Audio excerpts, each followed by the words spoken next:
నాపై జరిగిన దాడి ప్రజలందరూ ఖండించాలి. ఎందుకంటే వాంటెడ్లీ కావాలని ఆడ ఐలాపూర్ అనేది అక్కడ ఒక ఈ మన మన భారత రాజ్యాంగం పని చేయని విధంగా జరుగుతుంది. ఐలాపూర్లో జరిగే అన్ని విషయాలు.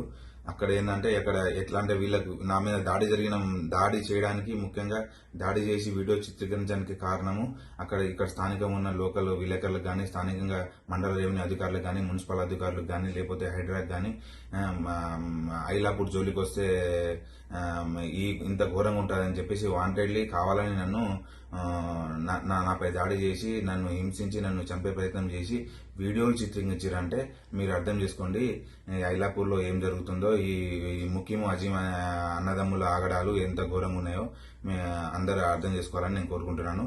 ఇంకోటి నా ఫండమెంటల్ రైట్ ని అసలు ఎంత డిఫేమ్ చేసి నన్ను ఇప్పుడు నన్ను ఊరు మధ్యలో నాపై దాడి చేసి నన్ను బట్టలు లేకుండా చేసి నాపై దాడి చేయడం, నన్ను చంపే ప్రయత్నం చేయడం, నా ఫండమెంటల్ హక్కులను కాలరాశిరు వీళ్ళకంతా అసలు వీళ్ళకి వ్యవస్థ అంటే పోలీస్ వ్యవస్థ కానీ వేరకు కాన్స్టిట్యూషన్ అనేది అసలు వీళ్ళకు అసలు ఈడ ఐలాపూర్లో అసలు లేదా, అసలు పాటించరా అనే విధంగా వీళ్ళ దౌర్జన్యాలు ఉన్నాయి. గతంలో కూడా ఐలాపూర్లో జంట హత్యలు జరిగినాయి.